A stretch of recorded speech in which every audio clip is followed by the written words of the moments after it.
to have the bollocks. Do you really want to go toe-to-toe with me on that? You've like, what are we doing here? Levy isn't going anywhere. It's all down to timing, isn't it?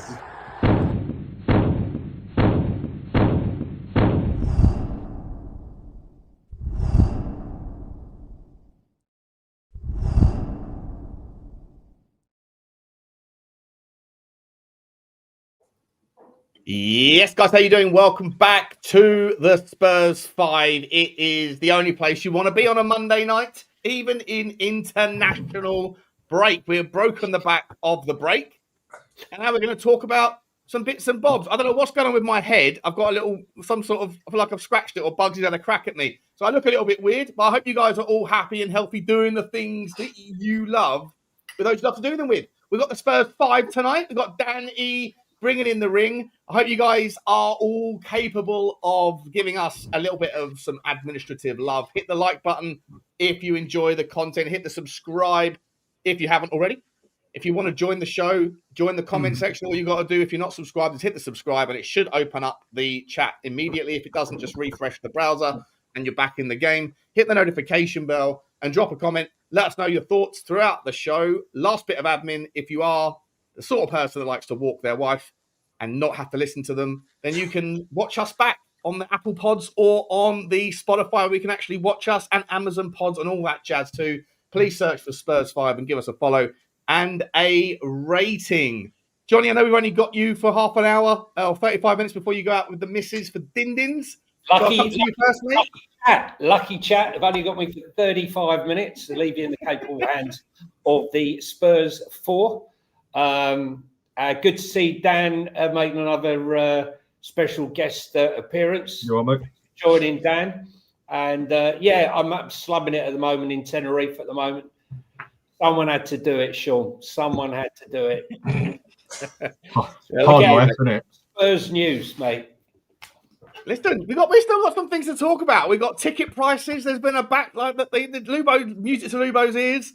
The new owners have listened finally. 3 months too late. How does that affect those that are on the season ticket pricing plan? We're going to figure that out. And all the other stuff. We've got loads of transfer news, views, and clues. Lubo, how are you, buddy? Good to see you. You okay? Yeah, all good, thanks. Yeah, we had a stress-free weekend, didn't we? So hence I'm smiling today. And it's North London Derby week, isn't it? So, yeah, it is North London Derby week. Yeah, lots to talk about in that regard. We're probably going to save the big part of that preview for Thursday, but we'll certainly dabble into that topic tonight. Stel, how are you doing, mate? Good to see you. Good. Just end this international break. It's nice because you don't have all the back and forth of 2,000 opinions on the previous Spurs game. So it's nice not to have to talk about the previous match, but then you miss it as well. So yeah, let's just get back to some Premier League football. Yeah, good to see you, mate. And Danny, welcome back, buddy. Nice to see you coming back in for a second show relatively quickly, mate. You're becoming the fifth. Cheers. You're becoming the fifth Beatle. How are you, buddy? I'm all right, apart from having to sort out bloody housing insurance all day and try and get the best bloody deal for it. Apart from that, perfectly fine. Housing insurance? Yeah, always fun and games, isn't it? Oh, nice. I hope you got everything locked and loaded, my man. Good to see everybody in the chat. Please, as I say, guys, smash the like button for us. Smash the subscribe. I'll bring up the comments as we go through. Only one place to start, guys. Only one place to start. And there is this news that's broken about a change in the ticket prices. This is where we're going to start. We're going to start off a little bit gently tonight. There has been a U-turn, Lubo. A U-turn. Let me bring up the details. They've moved the Dortmund game from a Category A it's Category to B. Category B. They haven't done so with the other games. I'm not sure if Slavia Prague was already Category B or what. But obviously they've taken notice of the ridiculously poor attendances. I mean, look, it's still 49 to 96 £. Sean, sorry, can I just ask it? Why is Slavia Prague rated at the same as a Borussia Dortmund? It's not. It's a C, Johnny. Slavia Prague. It's a C now. No, it always I've already been charged. So have I. It always was a C. Oh, right. Okay. But Dortmund was an A game. Always, yes. Okay. Are you on automatic? Can I ask, Ian? Yeah. Yeah. Yeah. So the only change they've made for the Champions League has been Dortmund from an A to a B category. Okay. Yeah, John Wenham, Lilywhite Rose man, has said leaving it a category A, the pricing for that would have been obscene. Is this the first sign? Let me. How do I simplify this? Is this the tail wagging the dog, or are the club just reacting to the fact that they've lost revenue from the last few games, or is it their recognition and realization that that maybe the environment, the economy, everything else is a little bit too stretched for people to be able to. I think Vinay's been watching the Spurs Five show. Listen, it's You keep Vinay. inviting him, mate. You keep inviting him. One day he'll turn up. It's 100%. It's Vinay, and it's an opportunity for the club to say, "Look, shit's different now, right? There's a new sheriff in town, and he goes by the name of Vinay." Look, when I spoke to people from the other side of town, they said that Vinay was always into fan engagement, looking at the PR between and the relationship between the fan base and the board. Because if you remember when the fans marched on Kroenke's office and demanded investment, from that point on, it seemed to that everything had changed at the club. And I think there's been lots of little things that Vinay has done, liaising with some of the fan groups, talking about the statues as Sean examines his head. And I think, reading the room, I think we've started to see small signs. From small acorns to big trees grow. Let's just hope that it's the first step, baby steps. But I think we'd like to see more. But listen, I think it's a good sign personally. And you can spin it whichever way you want. You can spin it like fan pressure, or you can say, well, they've thought about it, or you can say half empty stadium or 12,000 seats empty. Therefore, they had to do something to arrest the situation. I think wherever your objective lies, you can find a place for yourself to sit. Personally, I'm going to go down the route of Vinay and the club looking to change shit at the club. Do you think it's how much revenue? I know it's like sort of plucking a number out of thin air, but do you have any sort of thoughts on how much money roughly the club might have been losing out on by not having a full stadium? Well, that could have been drinking beers over the lot. Was Doncaster was 3/4 or half empty, Villarreal, and Doncaster what was the other game? Sean, Doncaster was 42, Villarreal was 54, 7, and this one was 49.5. What was that one? What was the last one? 49.5. Copenhagen, Copenhagen. Yeah, so that's about what? So 12,000 a pop, sort of somewhere between 12 and 20,000 or whatever. 12, 19, and 7. So yeah, so about 40,000 empty seats, give or take. Probably 80,000 fewer beers drunk. It all adds up. It does. Yeah, because there's a lot of 12-year-olds that come during the night that are prone to a couple of beers.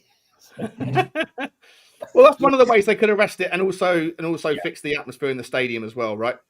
Well, if you averaged it at £60 a pop, because there were a lot of the seats upstairs opposite me in the East Stand last week that were completely empty, just a conservative £60 a pop, you're talking about the club losing 2.5 million in revenue.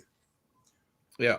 So, it's a lot of money, plus food and drink, plus the merchandise in the club shop.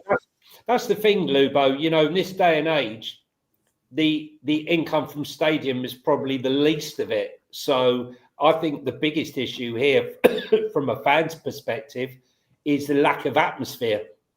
Well, there's no as well, isn't there? Yeah, I think atmosphere is the thing for me.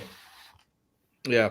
That's been highlighted since it's funny enough, since we brought that up a few weeks ago, and then one of the guys the following day at the presser was asking, brought that up as well. It's been quite a popular subject in the press. It has been. I did say, Luvo's seriously taking all the credit for the topics around Tottenham. Hang on. Effect. Joking aside, I did say Doncaster should have been 20 quid tops, and they were charging 30, and they're not. You know, it was 19,000 empty seats. So, you know, I just wonder whether there's at some point there's a sort of law of diminishing returns. Like if you have a full stadium that, like, you know, that the prices of which are so low that it's barely breaking even because of the additional costs of security, the additional costs of having police there, all that, you know, if they expect to have lower numbers, they can probably get away with fewer things open or whatever. I'm not sure how it would work, but you know, there might be some sort of like low threshold where the price of the ticket isn't worth having the seat filled from an economical standpoint, if that makes sense. When you look at fixtures, the fixtures came out end of August, and they're looking at Copenhagen slap in between Chelsea and Man United. And nobody's actually thought to themselves, you know what, people are going to spend big money on seats for the two league games. How are we going to rescue the attendance and make sure that the ground's full? And they just arrogantly thought, well, doesn't matter, it's Champions League, they'll pay. And the fans have shown they're just not paying now. You know, they've had enough. You know, fans have been for many years. Fans have been rinsed. You used to have all the league games, plus you had 5 or 6 cup games. Then it became 3 cup games. Then it became 2. Then when COVID came, those were taken out, and you just had your 19 league games. They held prices down for a bit. I think he put prices up after the first year, held them down for 3 years, and the last 2 years he's put he put the price up in year 5, and it was only because of the trust that Levy was forced to back down and not raise season ticket prices for season ticket holders this season. But what he did is that we know about the discounts for senior citizens. The other thing also is that they made sure that people like the 4 of us who have got season tickets cannot give our season ticket or sell our season ticket if we can't go to anybody we want to, because they've got to spend 50-60 quid becoming a Spurs member. So they made the money there. The other thing also, which I'm 50-50 on, was that if a season ticket holder couldn't go last season and it was a category A and they put their ticket on the ticket exchange, then the club would charge, I think, £4 extra. So a ticket, if I wasn't going to a Man United game, it was £109. The club would charge 113, take £4. Now if I didn't go last week to United, I'd get 85 quid back, which is my average amount per game, spread over the 19 games, and the club charge £109. They make the 24 quid. So they're making money. They may not have put season ticket prices up, but they're making money. And you know, it's at the end of the day, fans get to a point where, you know, you can only ride the gravy train for so long with anybody, and the football hasn't been great. The results have been poor at home, and a lot of fans, you know, there's still a cost of living crisis here in this country. People are worried about the budget, how that's going to affect, you know, and there's people are losing jobs. It's not a good situation out there, and maybe the club are actually coming into the real world now, because for the last 25 years they haven't been. Maybe now they're coming into the real world and realizing that you know, you can't treat fans totally like cash cows, and that's what they've been doing. Yeah. Well, they got away with it for they got away with it for like 20 odd years, basically, and the fans letting them do it. I mean, with a significant amount of fans not turning up to the last one, do you think that's just the fans have had enough and actually said, right, I ain't paying that? Which personally I don't believe, because I've never seen nothing off this fan base to make me think that it's got that sort of power in it as such. Or do you think it is just basically down to the time of year, where this is the time of year where it's basically you're spending a lot of money with Christmas coming up and everything else? It wasn't a sexy fixture, was it, though, Dan? That's the thing. I mean, had we been at home to, I don't know, a PSG or, you know, an AC Milan or something, you know, one of those, I think, you know, it might have got the juices flowing. But let's be honest, Slavia Prague at home, Copenhagen at home. I mean, I'm not sure it's... I can't ever sell my ticket. Whenever I don't want to go to a game, I put my ticket up on the exchange. No one took it for United. No one took it for Chelsea. They're Category A games. No one took it. And I was watching on the TV, and there were loads and loads and loads of seats that were empty, individual seats. Maybe if you had a pair, maybe someone would take them to take their son or whatever. But individual seats.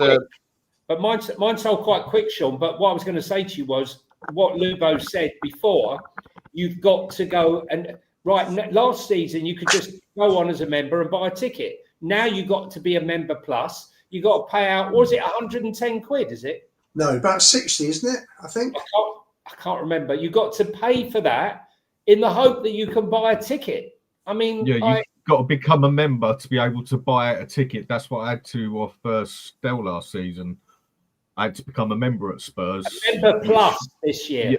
Right, just to be able to transfer. I was lucky because I only had to pay. You can get around it. It was the last couple of games, basically. There was only about 7 or 8 games left of the season, so I got it for 25 quid. But I had to do that before I could even buy the bloody ticket. That's what I'm saying. Now I think it's 110. It's I don't know, Stell, if it's membership plus. I thought it was 100 quid. I might be wrong. It's definitely much more than it was previously. And to buy a ticket from the exchange, you must be, or for me to. So if I wanted to send it to you, Dan, right on the ticket exchange, I couldn't send it to you unless you were a Spurs member plus. Yeah. For me to send it to you. What you can do is just ask Dan to put the money in your account, and you can just send him a screenshot of the barcode of the ticket, and it works. But that's great if you know someone personally. If you don't know someone personally that wants a ticket, then you have to go for the exchange. Then you ain't doing that, are you? Yeah, I'm not always sure. I'm pretty sure someone told me that the same barcode can work for each game and stuff. I don't know. I don't want to kind of get that stuff out on the. You know, if Vino's watching, I might get in trouble. So let's move on from that one. Just quickly, Stella, on this topic, do you think that there's any chance at all that the club might raise prices for either individual matches or for the season ticket next season, come April time when it's renewal time? Mate, they'll do whatever they want. At the end of this price reduction for the Dortmund game is because. It's all supply and demand, right? If you drop price, there's only 3 reasons you do it. 1, whatever you're selling is going out of date. There's an expiry. 2, you want to promote your service, so you drop the price to attract more people to come because you want to promote it to them before you lure them in and then they sign up to a bigger package. Or the demand's not there. And I think what's happened here is the demand isn't there. 10,000 empty seats. That stadium was built for Champions League football. It was built for those big nights. That's what it was built for, to maximize revenue. And you've got 10,000 empty seats. That's 10,000 people not buying food and drink, 10,000 people potentially not going into the club shop, 10,000 people not buying a program, 10,000 people haven't bought a ticket. Of course they're going to drop the price. And the club has sold Son. There, I think, is what comes down to a lot of it. Dan, now that Son's not there, I think it will show with that. Now that Son's not there, you will see a big difference on certain things. Previous like Champions League games were sold out. The previous Champions League game was sold out. When you're playing Copenhagen, right? They've been awful in the Champions League this season. They're not doing well in their domestic league. They're not a good club. You can't say to fans, right, come and watch us play this awful team, 85 quid. Like, I'm fortunate. If I want to go to a game, I can pay, right? I can pay to go to a game. But I'm not going to pay £85 to watch that. What for? You know, and that's what it came down to. Fans basically said, we're not paying £85 to watch Copenhagen. If that was Juventus, AC Milan, Inter Milan, Real Madrid, it would have been sold out. People would have paid the money. Yeah. People Yeah, would but have paid the Chelsea money. wasn't. I'm saying Chelsea wasn't a sellout. United wasn't a sellout, and that's Right. league football. Okay, I know They why were though, category Sean. A I as know, well. right, I know why. Yeah, but it wasn't 10,000 empty seats. How many empty seats? A couple of thousand? I don't know, Lugo, you're the man with the stats. How many? What was the capacity at Chelsea? Get the calculator out. Get the calculator. The Chelsea crowd was 61,202. All right, So so about 500 1,000. empty seats. By the way, still, Right. Villarreal, there were 7,000 empty seats. Again, Lubo, Villarreal. So it's not, you know, I know you're it's not not. too fast. No, Do you they think got- Son has got nothing to do with this, though? I think, Do you Dan, not I think that Son has you're got actually nothing to spot on do? there, mate. I think Son has got a lot to do with it. Yeah, of course he has. I don't. Guys, the football is crap. Okay, the football until we sign some better players, until Frank has the ability to mix it up because he's got better players. Whatever argument we want to take, fine. People aren't going to pay. The home record is awful. Our home record is just in the mud. You know at the back of your head, not only am I going to watch us play an average football team, there's a good chance I'm not going to watch a very game of football regardless. I'm not paying 80 quid for that. And Lubo's right, by the way. There was a guy sitting next to me because the guys I normally go Spurs with, they didn't go to the United game. Normally there's four of us. I sat there by myself in terms of people that I knew that I normally go with. And the guy next to me, he said to me, he paid £86 for his ticket. And I know for a fact, the guy I normally go with, he sold that ticket on the exchange for 55 quid. Yeah, that's what. Yeah, exactly. The average. Yeah, you only get the average. Right. Yeah. Now, the guy next to me, he paid the 86. Johnny, the guy Yeah, next to me paid the 86 the quid. club are making a spin on the difference. Correct. That's Yeah, right. but the point I'm making is the guy next to me paid 86 quid. The other two that I go with, empty seats. No one bought those seats. Why? Because it's 86 quid. So Yeah. we're at a point where if the football was brilliant every week, I think fans pay the price. If you're paying a team that's well known, you know it's going to be a good game, it's a team you really want to see your team beat, you're going to pay the price. But if the football's not so good and you're playing Copenhagen or Villarreal or whoever, the chances are you're going to have empty seats unless you drop the ticket price. It's the only way to do it. If it was a semi-final, Sean, if it was a semi-final and we're playing Copenhagen, it'll be sold out because there's something on the line. The place in the final, right? But this, I guess the I don't see why. part of it is like, sorry, stop. Part of it is like, I think the club maybe made the mistake of thinking it's not always necessarily about who you're playing. It's the fact that you're in the Champions League, and therefore that just a competition comes with a category A vibe rather than necessarily who you're playing. I would also imagine that there was probably some sort of factoring of the prices in because they have to bake in the cost of the this and that and the other beforehand before they necessarily know who the draw is against. But I actually think that one of the solutions would be like the club are making that. You're right, Johnny, and Stell, you're right. Like they are making that spin on the price, right? If you pay 85 quid for the ticket as your member of the cup guarantee scheme or whatever it is, and then you want to sell it, you're only going to get 65 quid back. And then if they do lease it, they do relist it and sell it, and it goes for 85 quid, they're nicking the other 20 quid, right? I'm sure it might be complicated to be able to figure out how to do it, but I'm sure an engineer could. You get the average. Sorry, Sean, I was just going to say, like when you buy the season ticket last season, if I was playing Man United, I'd be getting £87 back. Yeah, exactly. This, I get the average of 55. the 90 games, right? Well, that's what I said. Right? Correct. I get £56. I can't go to Man United because I'm in Timbuktu. I'm gutted now because instead of getting my £87 back that I normally do for not getting the game, I get 56. So I lose out on that game by 30 odd quid because it's the average. And where's the rationale for it to be the average? If they're going to make those sorts of tweaks and changes, I think the better way of doing it, to be able to guarantee a sellout, would be able to, for people to be able to set their own price. And then just know that if you set the price, if you're willing to accept 40 quid for your ticket, just know that like the club have already made their 85 like quid. an auction?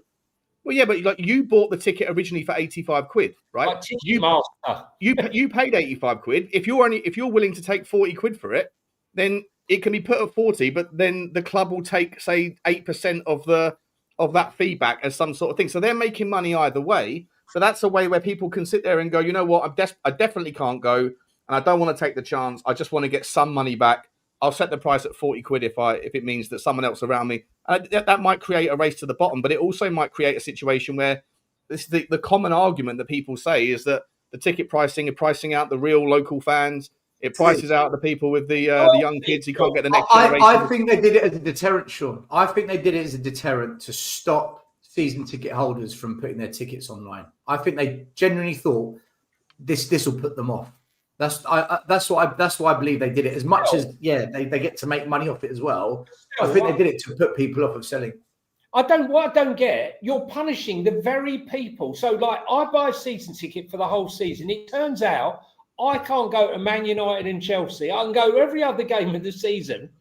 And those two games, instead of getting £87, I get 56. Right? On both tickets for both games, I lose money when the club not only have had the money, but they're going to make an extra £60 a game for my two tickets. Why am I being punished? If you're selling it for 87, Johnny, are you sure on that? Are you sure on that? Because this is a different situation. Surely. Sure. Listen, it's 100% fact. If you get your money back, your money is paid. It's the average price of 19. It's your season ticket divided by 19. Johnny, I think it's different for the cup. No, right. I'm not talking about the cup. I'm talking about the league. The league. Johnny, you get your money back. You get your money back for. I'm talking about the league. I'm talking about the league. If I sell my no, Lubo, you don't. I've sold 4 tickets this year. I've got £55 for every single ticket.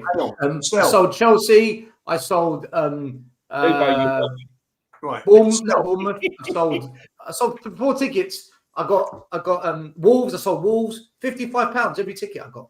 Every single. Don't ever tell Lubo he's wrong about something which is clerical. He's very, very clear. It's very clear. Whatever, if I put my ticket on the ticket exchange for my seat, if I didn't have a ticket and I was a member, then the category A, which I think is 6 games, is £109. But you don't get £109. Hold on. I will get back my 85 that I've paid. If it's one of the 9 category B games, which are 96 quid, I still get back my £85. That's what we said. Hang on. If it's category C, Lubo, mate. Category C, hang on. No. Johnny's talking about losing 30 quid here. Hang on. If it's category C, which is £81, I still get back my 85. Look, Lubo, right? I've paid for my seat, okay? If I can't go to Man United, you can just say exactly what Phil was saying. Johnny, you get your money back. If you can't go to a game, you get your money back. No, because you're making the assumption that you're going to sell exactly the same number of category A, B, and C games. What if you just sell your category A games? You're out of pocket. Correct. Why? Correct. Why are you out of pocket? Because you're only getting. I get the average, right? So if you calculator. You get the average. You get the average. And you know what, Johnny? When I look at what I spend on my season ticket, what if you sell a ticket that's not an average price ticket though? Then you're losing money. Still, you pay a season ticket, 19 games, and you average it out. And that's what you get back. No, because Lubo, you're basing it on the fact that you're going to sell the same number of category A, B, and C games, so it balances out. What if you only sell the category A games? Then you lose out. Lubo, last season, now I'm going to say it one more time. Last season, Lubo, if I sold Man United for 87, if I bought it was an £87 ticket, I got £87, right? This season, if I sell my Man United seat, I get £56, right? Exactly. That's exactly. Right. Johnny, last season, if I was to sell my season ticket on the ticket exchange, every single game, I would make a profit of 254 quid. But you're making the assumption you sell every game, Lubo. That's the point. You're making this big assumption. You're going to sell all the tickets. Right. The club, if I sold every ticket for every game, then I can make a profit on my season ticket. And the club. You're not listening. You're just not listening. I know what you're saying. What you're saying is that a big ticket holder this year who puts their ticket on ticket exchange loses the opportunity of making a profit. That's what you're saying. I'm well aware of that. Lubo, if you Guys, sell, we're just getting into an argument over trying to be right about a semantic clerical thing. Let's just move on. Let's move on. Can we agree? Lubo, for once, you are likely wrong on something that you are usually the king of, all the detail and the data, okay? But right now, I think you're wrong on this one, Lubo. Lubo, I sold 2 tickets. I've lost money on the value of how much everyone else who I sold the ticket to had to pay considerably more than what I got for my ticket. All right. Okay. I think what they should just do, I think they should just take 5% off the price, 10%, whatever you sell it for. Whether you sell it for a £5, whether you sell it for 500 quid, the club should just take 10% off of it, 8% off of it, 100%. And that's that. End of. So if you sell it for 50 quid and you lose out on a bit, so be it. If you sell it for more money than what it's worth, they get their bit of cash, you get your bit of worth. 100%. I reckon that's how the club should do it, but Sean, of course they won't. Sean, can I just say, regarding ticket prices, specifically for the Champions League, I think they should do it based on who's the opponent, what's the importance of the game, what's the current footballing trend at the club, and gauge that and saying, right, this is a fair price for where we're at. And I think if they could do that, not an easy thing to do, but if they could do something like that, I think we wouldn't have an issue selling out the game. They're not enough. What do you mean by 3 categories? Like category A, category B, category C. Can all of the games, considering all those things you're talking about, the variables that dictate? Yeah, they can fall into one of those categories. Yeah, that's what they already do, though, isn't it? Yeah, but they put Copenhagen as a category A. Yeah, so that's just a bad decision. But generally speaking, that's what I mean. No, it's category. Copenhagen. They got it. C. Copenhagen should be a category C, guys. It was playing. No, you're talking about Dortmund. Sorry, Dortmund. You meant Dortmund, not Copenhagen. Dortmund. Yeah. Dortmund is a B. Dortmund's a B. That makes sense. Yeah. All right. So we're not going to settle this today, but Lubo, I think you were wrong on that one. And how does that feel? Just quickly before we move on to the next topic. Are you okay, Vieira? Correct. I'm absolutely spot on with my fingers. Believe me. Right. Okay. Absolutely. Johnny, how you doing for time before we start another topic? You got to go? I'll go soon, but all I know is that when I look at my Tottenham account, what was a ticket that everyone had to pay £87 for? I got £56. Fact, indisputable. It's in my account. Okay. Why do you get 56 and I get 55? Why am I losing £1 here? I think I'm being pedantic. It's 55, 56. It's something around that number. Anyway. All right. Okay. I was going to say.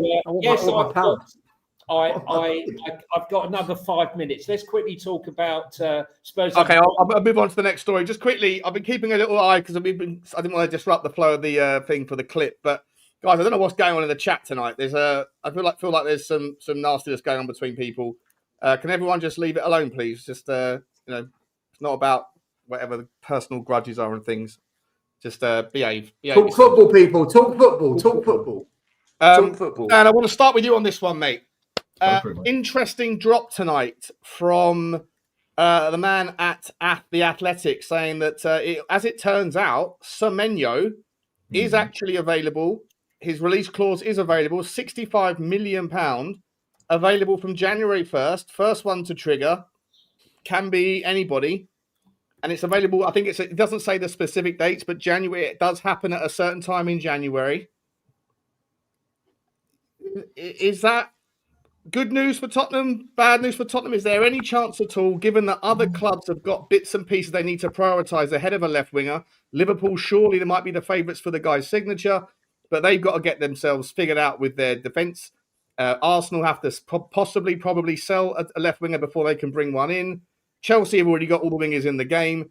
Is there any chance that if Tottenham Hotspur can get a sniff of when that particular day is that clause comes along, is there any chance that this news that Semenyo is out there, that Tottenham Hotspur could find a way to get this guy in? Dan, I'll start with you. The Garner brothers. The Garner brothers, yeah. Potential. Maybe Kudus can turn around and say, "Look, come here, bro. This is the place for you to hang out." I mean, I'm really clutching at straws. And they're not in. Ghana's not in the African Cup of Nations. They didn't qualify. So I'm clutching at straws. Let's be honest, right? But that's my only hope, that they have some sort of deep connection, that they'd love to play with each other, one on one wing and one on the other. I mean, that's a real long shot. What are you guys thinking?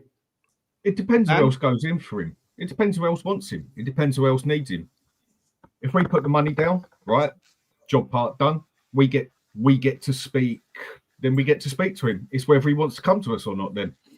And it also depends who else is going to go for him. If they do go for him, who knows? No one else might go for him. You just don't know. That's the thing.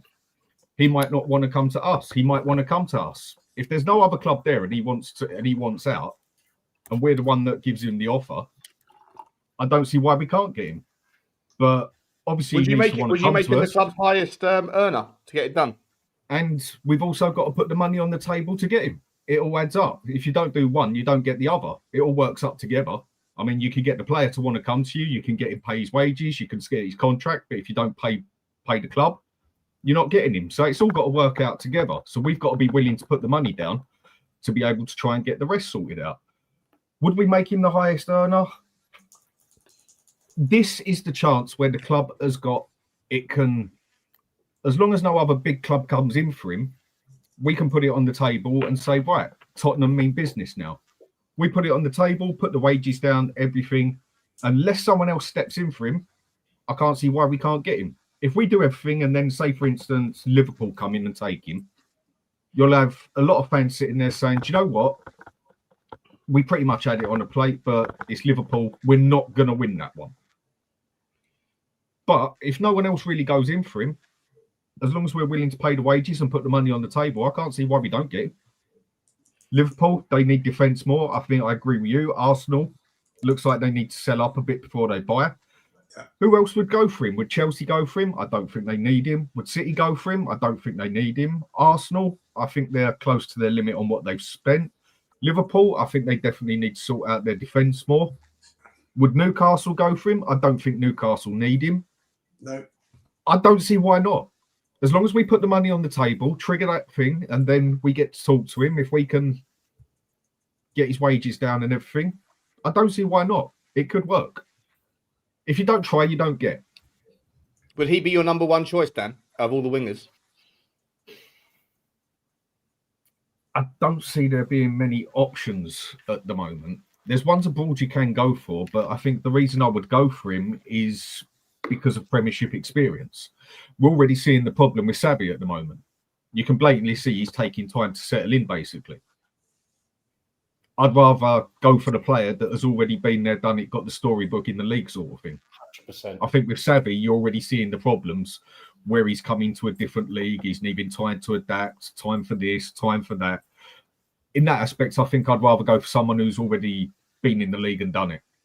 So yeah. I don't see why not. Of 65 million, I don't think you're really going to get a much better option than that. No, I agree. Listen, you've got to have a go. If you don't buy a ticket, you don't go to the party. So have a go, see what you can do, get straight in, and see if you can buy. You're right. Arsenal need to sell first, Dan. Newcastle have got Murphy, Alanga, Barnes, Gordon. United might be. You could think with them possibly, but they've got Ahmad and Wemo. Liverpool got plenty. Liverpool do need a defence. It's there. It is. It's a decent possibility. And he'd be your and number he one. also Well, walks into the team. 100% my number one. No question. He also walks into the team, doesn't he? Absolutely. Anyone some walks players, into that team. I know, but that's where different players have a different mentality, whereas quite a few people seem to think that all players think alike. Well, believe it or not everyone repeats the person and has the same opinion as them and is the same way. Certain players will go to a club purely because they offer more money. Certain players are lazier than others and will go to a club because they can just walk into that team. Certain players will want to go to a club where they have to fight to get in the team and want to win stuff and whatever. Players are different. And a player might even look at it and say, well, I walk into that team. They look like they're getting their act together. Like the club wants to take a step forward now from Levy. Maybe he would do it for that. You just don't know. We don't know him. He might be more interested in money than cups. He might be more interested than leagues. He might be more interested in this and that. This is where it comes down to it. If you don't try, you don't know what's going to happen. It's a Semenyo, a Rafael, Nico Williams sort of alternative. Are they sort of around the same sort of level? Would you say? I think Semenyo is consistent as hell. I know he had a couple of bad games playing off the right hand side at City, for example, when Bournemouth went up there. But I think Semenyo is super consistent, and I think he's a bigger physical profile. I think he fits that trend that's emerging or has already become an ever-present part of the Premier League. You look at certain other players that are out there, like a Malik Fofana, those sorts of guys that are tricky and awesome and look the part and can do the razzle dazzle. But are they going to be able to handle the physicality, which is becoming an ever part of the conversation, Johnny? Yeah, I mean, look, just because I'm going to have to go in a second, but when you look at Eze, when he was at Crystal Palace, he got the ball every single time because he was getting the ball. He was the main guy. He's gone to Arsenal. He's competing with like 5, 6, 7 other players who want the ball. It's much harder. Semenyo at Bournemouth gets given the ball consistently, a bit like our Kudos. When we got all the players back, maybe he wouldn't see so much of the ball, but he would definitely be an influence, unlike Eze at Arsenal, who's competing against bundles of talent. We don't have anyone. He would instantly come into our team and actually change the game on that side. Yeah. And that can actually have a pull on a player as well, can't it? That he doesn't have to fight 5 other players, 4 other players for that place. Some people seem to think that has that doesn't go through any player's head. Well, of course, there's some players that go through his head. Some people are lazier than other people. He might just sit there and think, you know what? I'll walk straight into that team, piece of piss. I don't even have to do much training, and I'm in there. Can I be bothered to go to Arsenal and fight A, B, C, D for this place week in, week out? No, I can't. And you just don't know how people think. And I think there's a lot more mercenaries out there than people realise. To some people, to some players, more than we might see, this is nothing but a job. Everyone seems to think that players only play football because they adore and love football. No, there's plenty of players in there that really couldn't care less about football and look on it as a job and just know it's a well-paid job as well. That's why Benny some go for Wyndham one, wasn't he? And they'll also, Dan, you're right. They'll also be looking at Eze thinking, do you know what? How many games? He hasn't played that many games. And how many of those games would he have played if Odegaard hadn't been injured? So, he might have been coming on for 20 minutes at a time as sub. So, Stel, let me ask you this other side of the coin, right? I think Dan makes a good point about walking into the team. There's 2 elements I've got with the Semenyo story. Outside, Johnny, have you got to go, mate? Quickly, you got to jump, have you? Guys, yeah, got to go. Thanks very much, guys. Everyone in the chat, have a great evening, and do stay and listen to these guys chat. See you soon, Johnny. guys. See you. Good day, Johnny. see you. Stel, so there's 2 parts to this thing, right? In terms of the minutes thing, how important are minutes? How important is the ease of access? And there's obviously a player out there that people have been laughing at me for months saying it's ridiculous, it's ludicrous, it's never going to happen. And that's, of course, Rodrigo, who is a player at Real Madrid who's desperate for the minutes ahead of the World Cup, who does play in that same position. And the other part of the equation, in terms of throwing all your eggs into the basket, I'm not saying let's not have a go, but of course we don't want a repeat of what happened with Eze, right? And the fact that Eze is an Arsenal fan sort of strung us along a little bit. Who was at fault for that? Whatever. But at the end of the day, we don't want that to happen with Semenyo, right? If we were to go and think and spend all January, let's say that clause thing is triggerable on the 1st of January. We trigger it. We go into conversations with Semenyo. And he's like, yeah, I'll come and have a conversation. Let me think about it. Let me think about it. Let me think about it. Let me think about it. And it chews up our January. And then towards the tail end, he suddenly signs for Arsenal.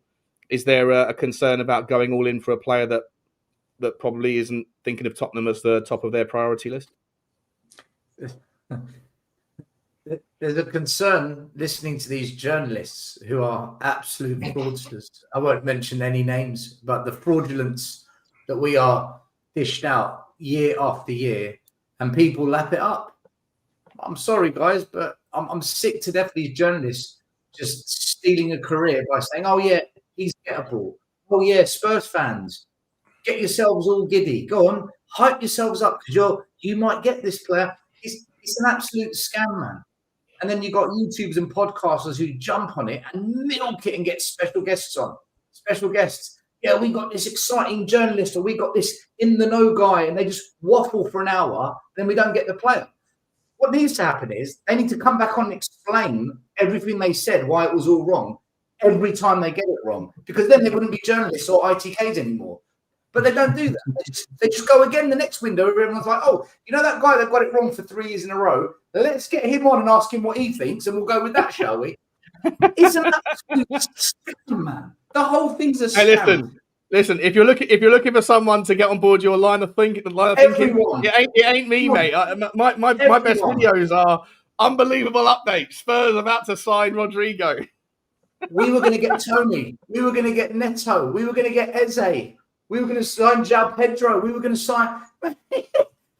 It's bonkers, man. It's ridiculous, and people just milk it. And you know what? This is why I think a lot of Spurs fans get upset as well, because we're built up to think something that actually isn't. It's not really going to happen.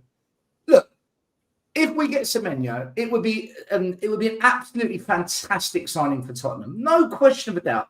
Premier League proven, gets goals, creates goals. He's a complete different level of player to anything we've got on the wings other than Kudus. Massive, massive signing for a club of our stature. Okay. Will we get him?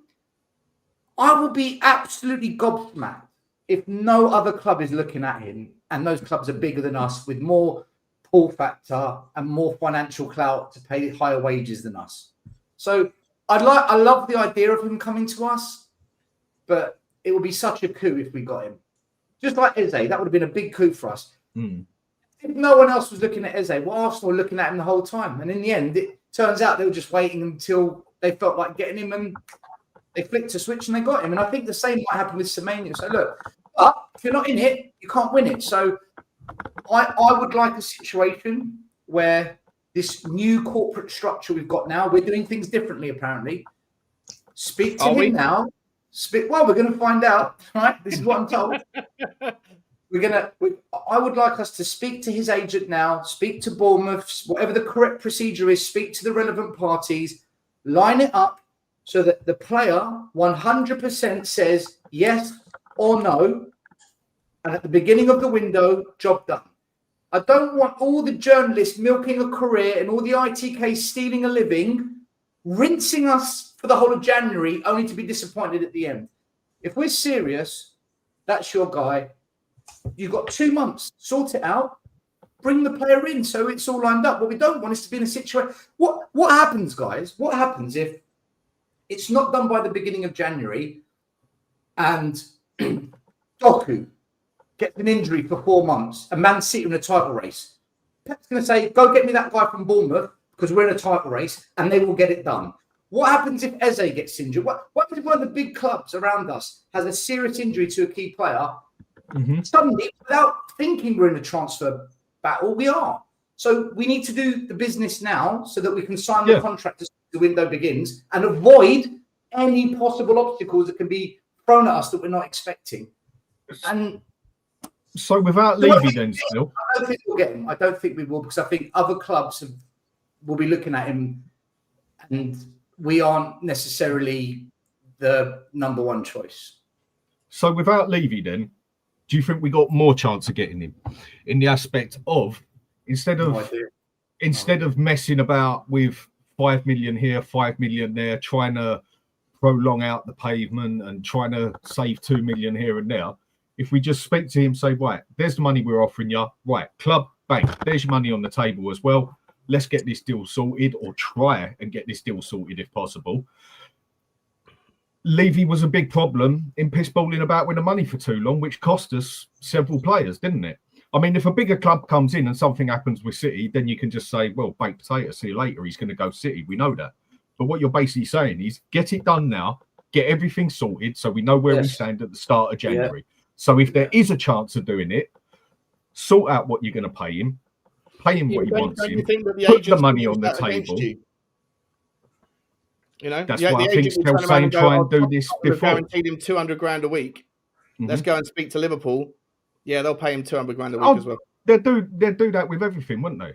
They'll do that with every player. Yeah, but we don't want to be in but at the same time, sure, we don't want to be in a situation where we don't make a move, we don't try and force the issue early doors, and then we end up not getting Gibbs White, not getting Eze, right? Just get Xavi Simons. Just go get him. Is that what we really, really wanted? Is it? You know, we don't want to be in a situation where we end up chasing our tails and we end up with not a bad player, but not really the one we wanted. We don't want to do that again, because Frank's the one that's going to have to deal with that shit. You know?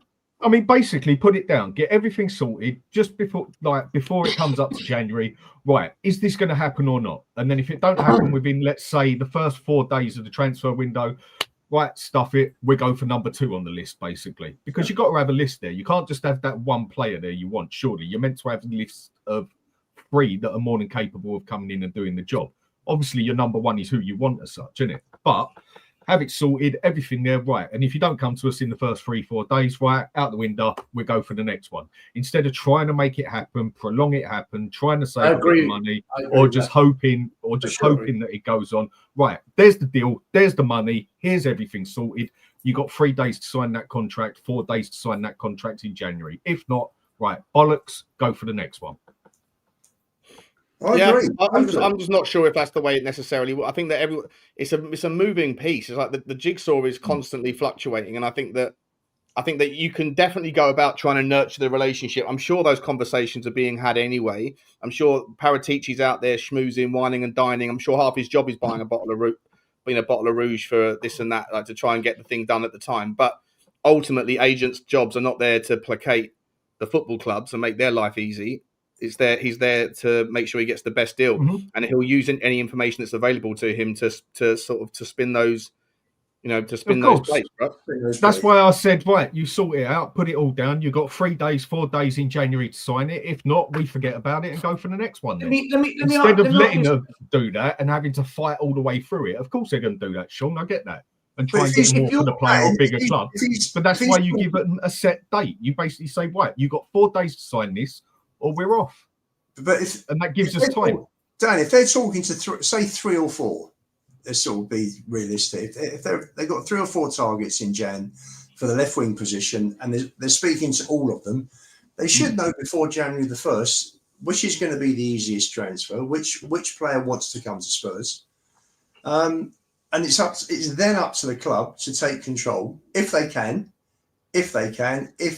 got a situation where one player rather than the others wants to come to Spurs and the others are like, oh, I'm not sure, they're gonna, the agents sort of put the club in the pending file, we'll come back to you sort of thing. It's up to the club. They either wait or they go for the player that they. What about what the manager wants? Choice. Sorry, what about what the manager wants? Well, I'm sure if Paratici's looking at 3 or 4 players, I'm sure he's probably gone through 6 or 7 with Frank, and Frank said, yeah, I like him, I don't like him, etc., and run through the list. Oh, yeah. So we end up with Timo Werner, right? Well, no. Well, listen. Thank This is the God. thing, though. You have to consider what Thomas Frank wants, but That's you also have to be very much aware of the fact that, you know, I don't want to make this. I don't want to take this. We can steer down this road if you want to, but if Thomas Frank continues to play the football that he's playing, whether he's got those players or otherwise, because let's be honest, January one additional player into that squad is not going to be enough to satisfy the urges of the fans that are defending the state of the football that we're seeing and saying he can't do any more with the players he has. One additional player doesn't revolutionise what we can do. And if he carries on playing the way that he's playing at home, Tottenham fans won't tolerate it. I do not believe that Tottenham fans will tolerate that football for the rest of the season until the summer. And so my point being that, yes, you have to consider what Thomas Frank wants. Of course you do. But you also have to be very wary and very conscious of the fact that the reality is most managers in today's football will come in and the next manager will come in and the one after that will come in before that one player has finished his 5-year contract. Most players that come in are not being bought just for that manager because they're going to see 3 managers in that contract time. But I think we get one quality player.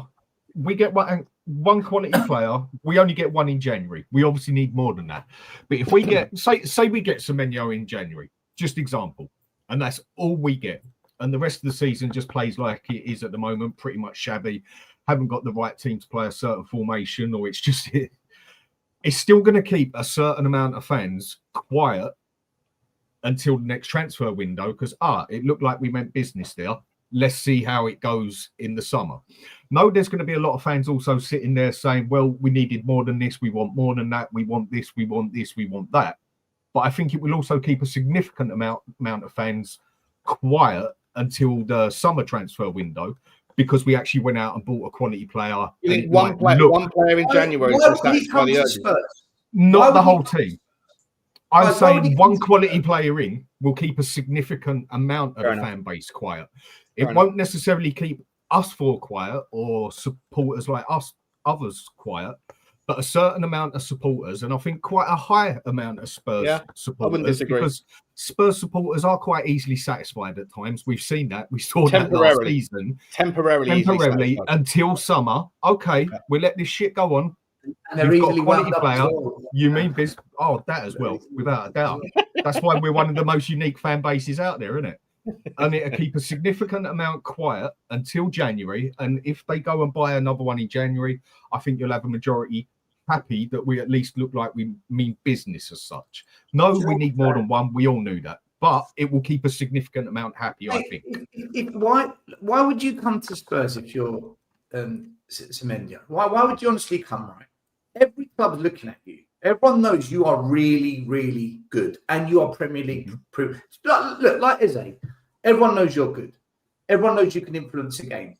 Are you going to come to Spurs, who are in project number 26, rebuild of the project for the project that wasn't the project, and quite a few mediocre players? I'll go to them. The only real pull factor is they're in the Champions League and the wages should be more than what I got paid at Bournemouth. Or do you go to Arsenal where I'm going to get really good wages? We're one of the favourites to win the Champions League. We are the favourites to win the league, and we probably will win a domestic cup. You look at that, you compare it to us.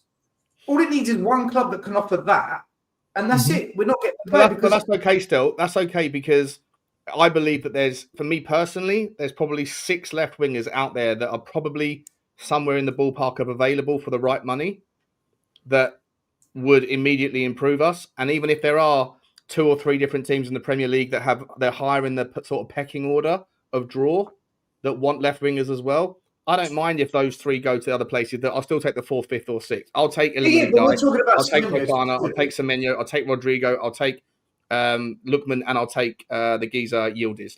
Go and get one. Go and get one of them. I don't care which one it is. Any one of them. I agree.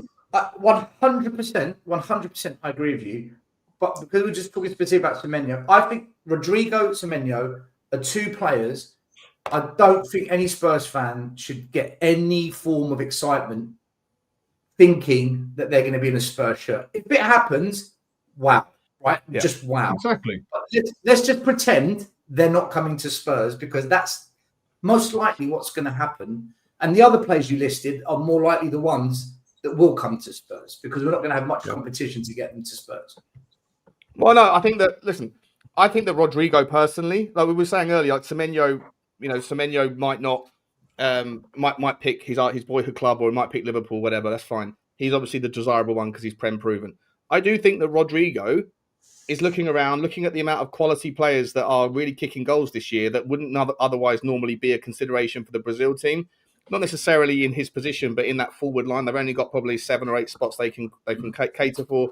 People like Igor Thiago are probably putting their name above the parapet. People like João Pedro certainly plays on his position. There's lots and lots of players. Semenyo, there's loads of players that are trying to kind of force the hand of Ancelotti, and I think that Rodrigo's looking at that, thinking, I'm probably going to get a space in the squad, but am I going to start? I haven't played any minutes. He's played 75 minutes all season, or like 90 minutes all season, over 12 games, most of them 3 minutes here, 5 minutes there. If I'm him, and then he doesn't want to have to sign up to Tottenham, he doesn't want to say, oh, yeah, I'll get on board Tottenham Hotspur for 5 years. I can completely understand that. But a 6-month loan deal? And if it is that, with the only purpose of making sure he gets enough minutes to be able to play, to be able to get his name make sure he's top of mind of Ancelotti, is he going to get as many minutes at Arsenal as he is at Tottenham? No. Is he going to get as many minutes at Liverpool as he is at Tottenham? No. Is he going to play in the Champions League at Tottenham? Yes. Is he going to be there or thereabouts in a sort of top 5, top 6 race? Probably, hopefully. Like, for me, the Rodrigo story as a loan, I don't see why it doesn't make sense. And if you bring in Rodrigo and you've got Mwani fit and firing, the whole thing looks very different. Look very different from where we are now. I think the most realistic one. Mwani shit. He's back on it again. I think the most realistic one is. I swear to God, honestly, he's scored no goals for this club. If we can get him firing, when's he going to fire? When's he actually going to fire?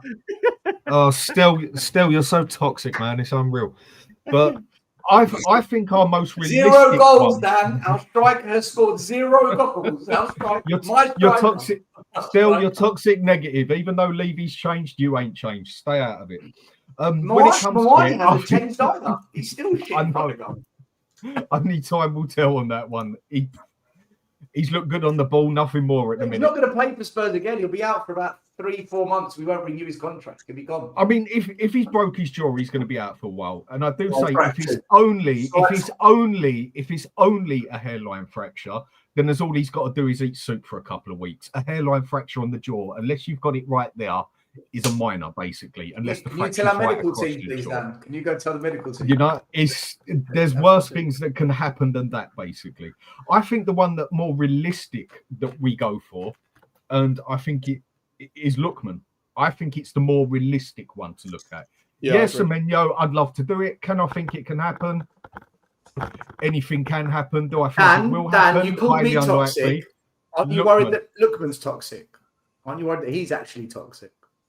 Well, his reputation isn't great for his personality and that, but I'm more bothered about what he does on the pitch. As long as he gets the job done on the pitch, I really couldn't give a toss what he gets up to off the pitch.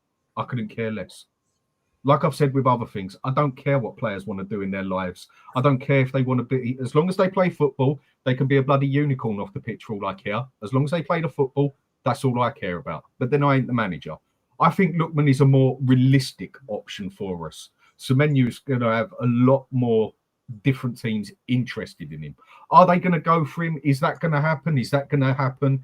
If we could all predict the future, then I'd already be a lottery winner 3 times over. But I do think Lookman is the more realistic out of the two. I think we'll pick up someone in January. I'm confident. Spurs. I've heard Spurs. Someone. Spurs are going after a left winger. Let's see who they get. They'll get someone still. Believe. Have faith, mate. No, I believe we will get someone as well. I believe someone. Yeah. Just not a top draw player. I don't know, man. I don't know.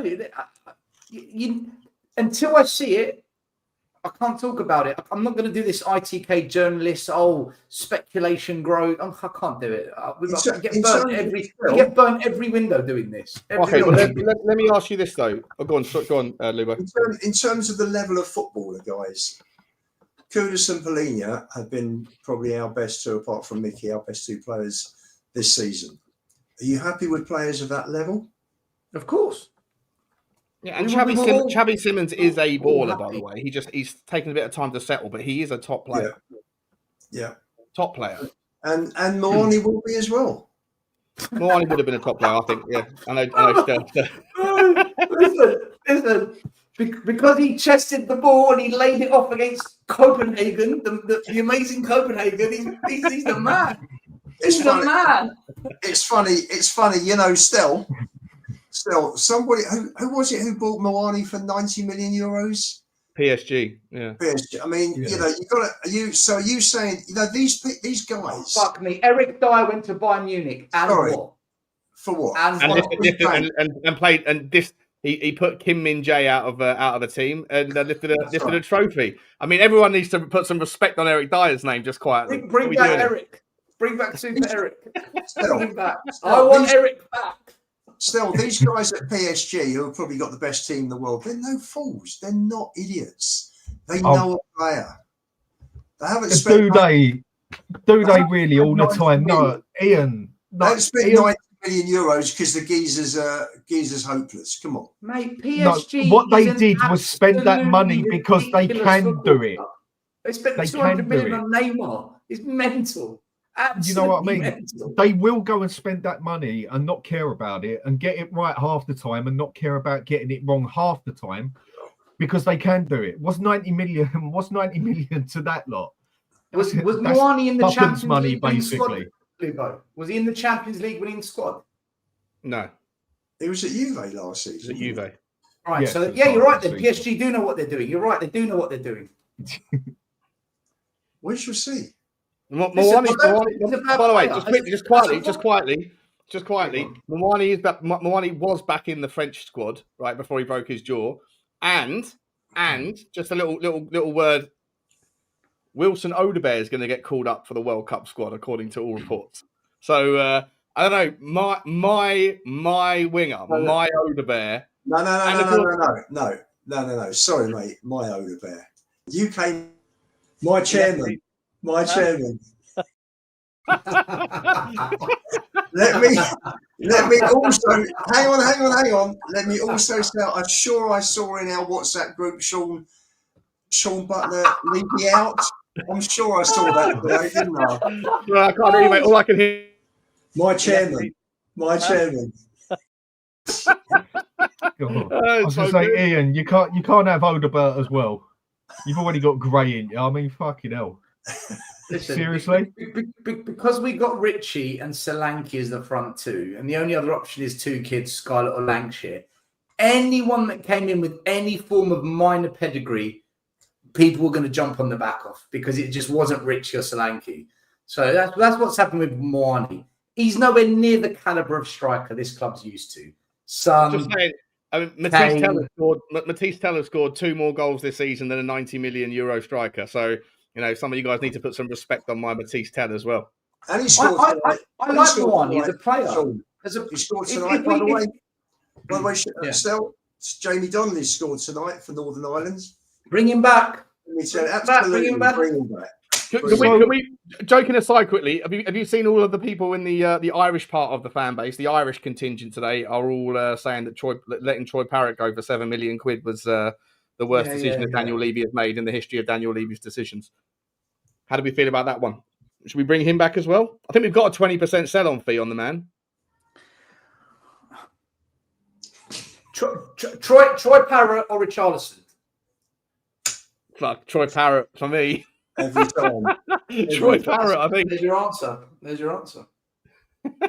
Can I say, for the record, and I have to keep repeating myself, I think Moani's a good player. I think we should play him as a left inverted attacker. As the sole striker, I don't get it. Last week you were saying we should be continuing with Odebear as the left winger. Yeah, I know. If we have to stick with one player, I think we should stick with Odebear. But if you're going to play Moani, I think his best position is the left inverted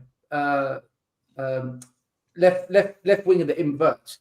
That's where I think Moani would be best suited. Yeah, I think so. Left inside forwards for me are the most. This is the most oversaturated part in football. That's why I think that there's so many players out there. It's an area that Tottenham have got money to spend on, wage cap space, and there are a lot of talented players that play with an inverted right foot off the left-hand side. Yes, Colomwani could have been one of them if he wasn't, but we can't rely on him. Obviously, he's been injured. He will be out until February. So we have to go and get someone. Dan, I think you're right, Dan. I think that Ademola Lookman is probably the most likely, but there are a lot of other players out there that can do that job. And I think that Tottenham... Let me ask you guys this, right? I know Dan, you suggested that you think a not insignificant amount of the fan base will be satisfied with one not saying marquee, but like a top name or a top player this January. It'll keep people quiet for the next 4 months, basically. It'll keep a certain amount of people quiet until summer. Not all. Do you guys agree with that, Lubo? Stel, do you think that that's the case? And if so, does it have to happen at the start of the January window, or does it have to happen at the end to keep people patient? Because I feel like if you get one done on the 1st of January, people are going to sit there and think, well, we've got 30 more days to get a second one done. And if you wait until the end of the January window to get it done, people are going to be losing their mind by the time it gets done. Depends who we sign, and it depends what the results are for the rest of January. That's kind of what I think. Dan's right. One good signing, and the fans will be happy for at least 3 months. Starting with Brentford on New Year's Day and finishing up with Frankfurt on the 28th, is it? 28th, yeah. Sorry, City, beg your pardon, City on the 31st. I think we've got 9 or 10 matches in those 31 days. So I think it's imperative that we bring in whoever we need. And an FA Cup game as well, right? Included, yeah. Including, yeah. Yeah. I think it's imperative that we bring in someone in. What we got? We got Brentford, Sunderland, Bournemouth on the 7th, FA Cup on the 11th. Then we've got West Ham on the 17th. 20th, we've got Dortmund. 24th, we're at Burnley. 28th, we got Frankfurt. 31st, we got City. So it's a busy January. So we need players in very, very, very early. Is it just is left winger the priority for you guys? No, and if so, after that, do you then move to a midfielder, or do you? Because like for me personally, I'm desperate to see us reposition our backline. I know Dan, you've been saying this for a long time as well, but I think that when you've got Mickey van der Ven that's capable of doing what he's doing on the ball, it's a weapon that we're not utilising in any way, and you can't really utilise it. I know against Copenhagen he took it upon himself, but against Manchester United he tried it and almost got picked off. Against Chelsea he did try it and did get picked off. And I think that you can't really do that sort of thing in a back four with a left-sided centre-back because you just don't have the cover. If you want to let him do it in a back four, you put him at left-back. Who do you put into the left-sided centre-back spot? And if you want to do it as a back three, and then you've got the added bonus of having Porro being able to do wing-back things, Udogie doing wing-back things, Van der Ven can then do those sorts of things, and Romero can even play the kind of passing DM/central centre-back, but you don't have any more, you haven't got any centre-backs that are in the background because I don't know where the fuck Kota Takai is. Like he's like a mythical figure, and Dragusin might be getting close, but that's not really enough. So I'd make the argument, or at least I'll ask you to challenge the idea that I think that a left-sided centre-back, a left-footed left-sided centre-back is possibly just as much of a priority if there's any desire at all to be able to do things at the back that are a little bit different than what we're currently doing. I think it depends. I don't think we actually know for a fact yet on how Frank wants to play this team. We can see that he's tried slightly different things in certain games, and it looks like it works in one game and not the other. But until he gets a majority of that team in there, let's say 70%, then we might actually start seeing what he really wants to do with that team. I mean, everybody knows I still say this team is made for a 3-4-2-1 all over it. Even if you've got the whole team there, it has got 3-4-2-1 or 3-4-1-2, 5-2-2-1, whatever you want to bloody call it. And everything looks in position, bar maybe Kudus pushed into the middle a little bit out, basically. But when he's played there, he's looked perfectly fine. That's where we see what does he want to do. If he wants to go to a 4-2-3-1 and actually make that 4-2-3-1 work, then yeah, there's certain different players he has to get in that can actually do that job to play that formation. Whereas what we've basically got, it's already made for a 3-4-2-1, and he can get better players in positions to make that formation even better. I just don't think we actually know what he actually wants to do yet, because he hasn't had the full team to pick. And got to be honest, he has had literally nearly half the team out from the start, basically, hasn't he? So he might actually want to play with 3 at the back, but we just haven't got the amount to make that work as such. Yeah, you could push it in, push certain players there, could work for a game here or there.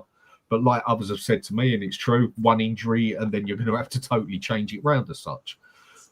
So it's not until he gets about 70% of the team sitting there that we're actually going to know exactly what he wants to play and then who's going to be most useful for us to buy, basically. I mean, if he ends up playing with wing-backs or playing a 3-4-2-1, is it a left winger that we need most then? Or does that change to more we need a controlling centre mid? It all depends on what formation he actually wants to use. Because if he plays with the wing-backs, we've already got that. If he intends to play with wing-backs, then we don't need to go and buy Semenyo. If anything, we need a more controlling centre mid, basically, who can boss a game. It all depends on what formation he actually wants to use, and I don't think we know yet.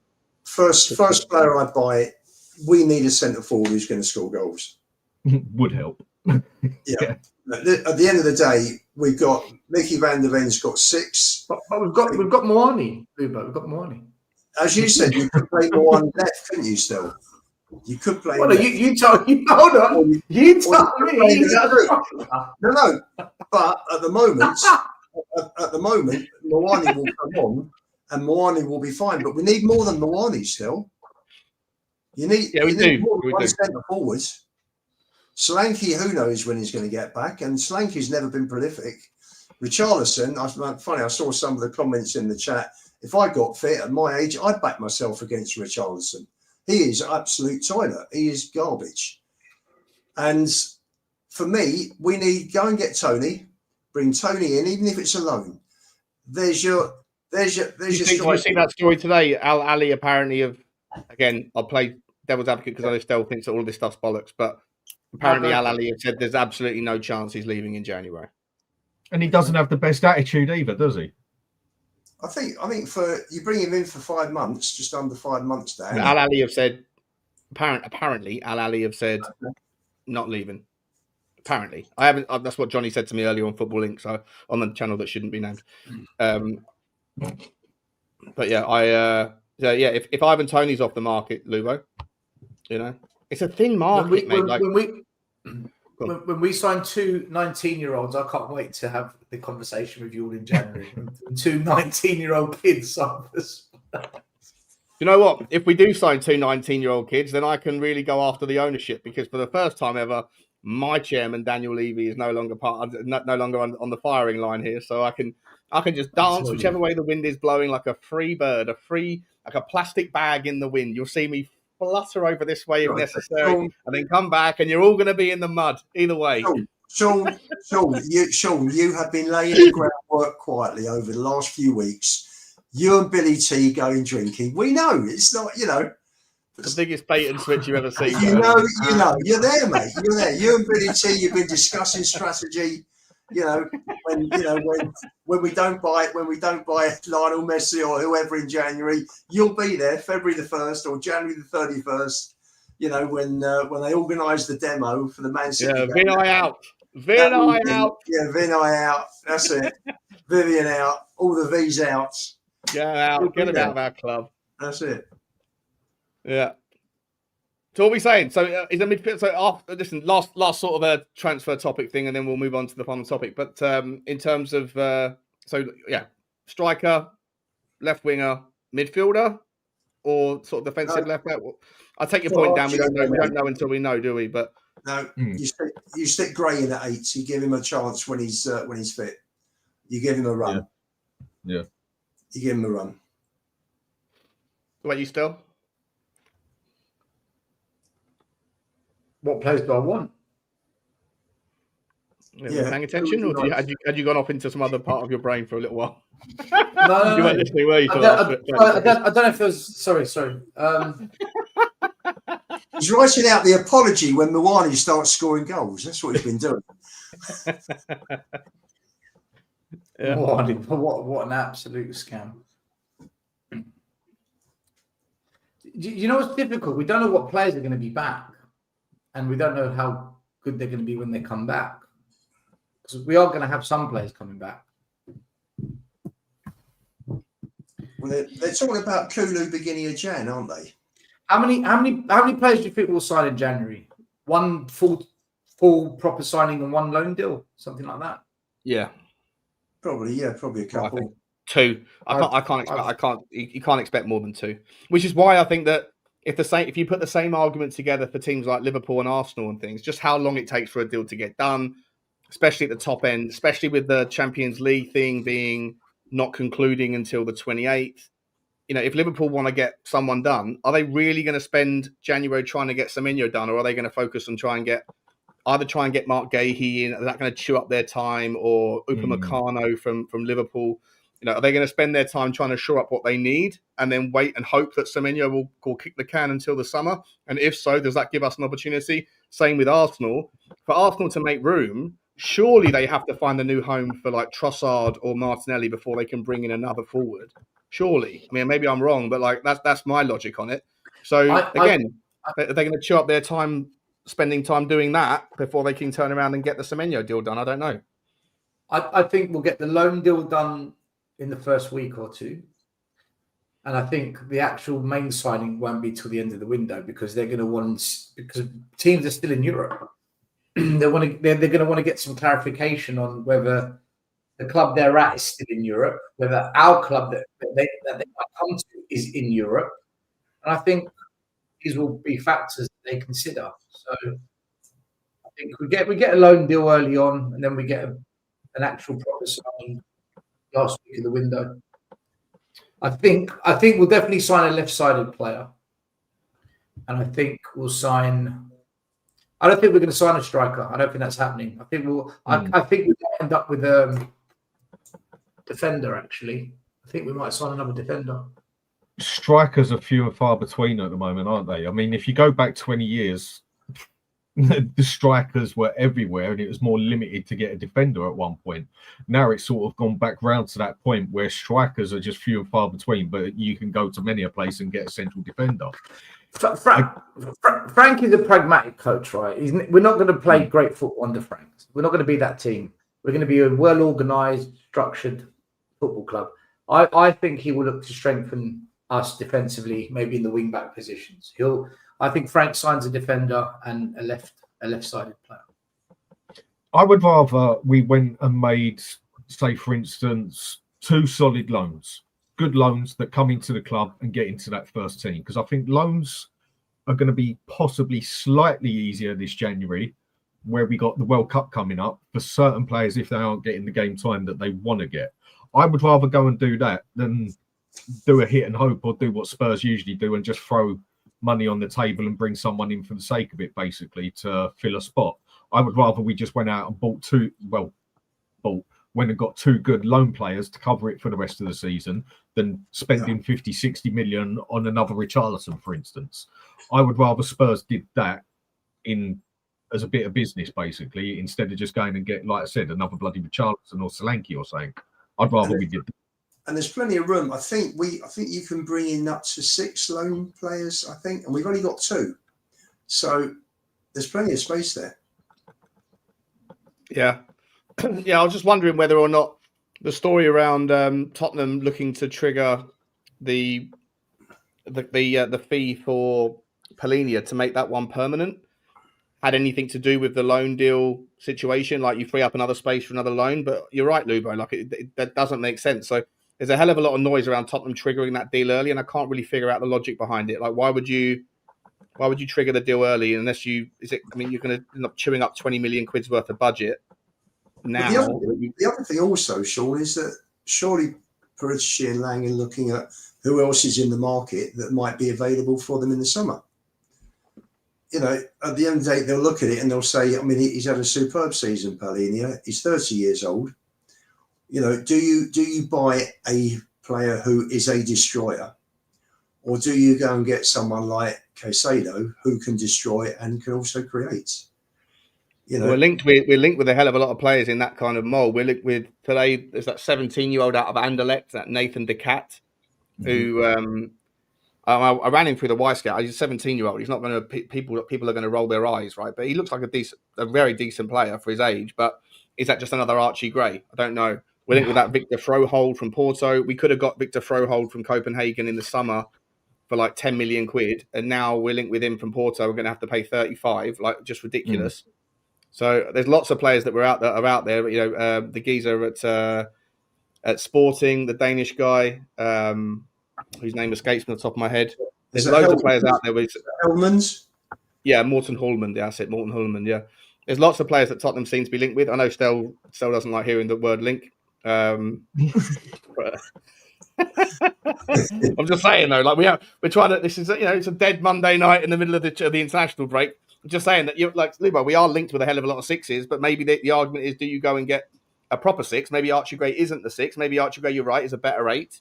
Yeah. Right, and they're going to go and find someone to play understudy to Polinia, because if we do get an injury to Polinia, we are back to square one with our midfield problems, aren't we? Yeah, but we do with things like we're doing. One thing we do with things like we're on a bloody dating app, though. This is what we used to doing at Spurs, basically like a dating app.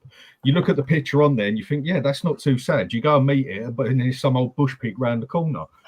Spurs need to actually go.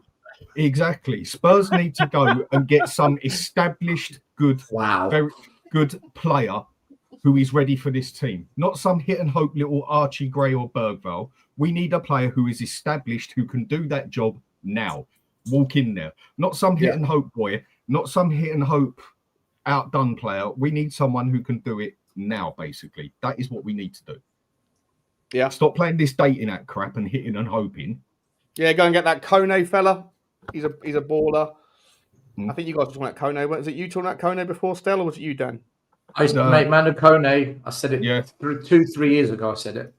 Me and Sava went through him as well when we looked at Locatelli when he was for sale and others. But a lot of people weren't interested. Go and get. Do you know what? Go and get the centre forward from Bayern Munich. He's not bad. That's all I bring in. The centre forward from Bayern Munich, Harry Kane. Yeah. Do you think there's any chance? Let's have a little chin about that one for a second, right? I know what you're saying, Lube. I know you'd love him, right? But is that if in a world this season finishes and he's got himself a second Bundesliga, I believe that if they go to Arsenal next week and they get a result, they haven't got a win, but if they go there and get a score draw or something, I think that PSG, that Bayern Munich become, for me, like they're worth a score, a 20 quid bet on Bayern Munich lifting the cup and Harry Kane getting the golden boot potentially. And then maybe after that, like I know people are saying Harry Kane will probably want to go to Barcelona, but like he's got this one last individual accolade that he doesn't have, and he won't get it unless he comes back to the Premier League. And if he comes back to the Premier League, would he really go anywhere else other than Tottenham? And the guy who thinks he knows what's going on told me that guy pushed the can. He kicked the can for an extra year, didn't he? Bought himself another year. He came back to 2027, but he did say Kane's going to stay in Munich for an extra year because his wife is enjoying it there, but he does want to come back and he does want to beat Shearer's record. So let's see. Be delighted. Can you imagine you got him back next season? Well, that would solve a lot of problems, wouldn't it? Oh my God! Can we stop this madness? Absolute madness. I asked you earlier on, what is it you want to talk about tonight, guys? And you said transfers. And then as soon as we bring up transfers, you roll your eyes at every single transfer. No, I said, can we talk about how transfers are destroying our fan base and causing a lot of division? Because we like Lubo, every week, subliminal messaging keeps dropping Kane's coming to Spurs. Kane, he's building up the fan base for a massive drop. And then when Kane doesn't come back, he'll be blaming the board. No, you're the one creating the story. It's you. You're doing it. That's true. That's true, Lubo. But he's going to be demonstrating against me. Lubo out. Lubo out. We want Lubo out. We want Lubo out. I don't care about Lubo. Yeah. I think the only way Harry Kane comes back is just to bide his time, one last hurrah, because he's won the Champions League, he's won the Bundesliga. But the thing is, when people say, oh, he'll want to come back to Spurs to break Shearer's record. No, he'll want to come back to the Premier League to break the record. Where's his best chance of scoring all these goals? At Man City or at Tottenham? Probably Man City. So you'll go there and break the record. You're not going to do it at Tottenham. We don't even create chances, man. Would Man City go for him? At the bottom of the table for through balls. Yes. Would Man City go for him, though, still? Do you think Man City would actually go for him? Still, City have got someone called Haaland. Have you heard of him? Yeah, but they without, if Haaland gets injured, what have they got up front? They're in trouble, aren't they? They've got Mamouche. If he gets injured, they've got problems. They had Alvarez, but they sold him. Unbelievable. Julian Alvarez was a quality player. Yeah. I'd have him at Spurs. If we could get Alvarez, I'd have him at Spurs. Yeah, that'd be great. But you know what? City looked at it and thought, why do we need Alvarez if we've got Haaland? So why would they want Kane if they've got Haaland? Because, look, they didn't win the league last year, City. Still. He's 32 now. So why do you want him back at Spurs? So why do you want him back at Spurs then? Why? Because we need him. He's on a different level to any player we've got. Yeah, but he's 32. Okay, so you bring him in for a couple of years, Stan. No one was moaning about Ronaldo. City will do that. Listen, when you sign Kane, you're not just signing a striker. You're signing someone that can clear headers defensively. You're thinking of someone that can drop into the midfield, ping the ball wide, someone that can create goals, someone that can score goals, an immaculate penalty taker. You're buying a footballer, a proper footballer. Yeah, right. Two players So many other English clubs will want that as well. Yeah, but would he go to any of them and destroy his reputation at Tottenham? I think that ship sailed, Sean. I think that's it. If you went to Arsenal or Chelsea, reputation would be wrecked. But if you went to Liverpool, Man City, Spurs fans will get over it. Well, Liverpool just spent they just spent over 200 million on two centre forwards still. Yeah, which is why Man City. Which is why I said Man City. I think that makes sense. And Pep deep down loves Kane. Forget the post not getting Kane. Deep down, Pep knows that's a footballer. That's a proper football player that he could work with. So the thing you've got with Kane, what you haven't got with a lot of strikers, is one thing I said about him a long time ago. He's like a Teddy Sheringham. He don't rely on his feet basically, as in pace. Son, as soon as he started losing his pace, you saw him go downhill from then on, basically. Could still shoot and that, but you saw him lose a large amount of his game. Like someone's just put in here, Lewandowski. He was never a fast player.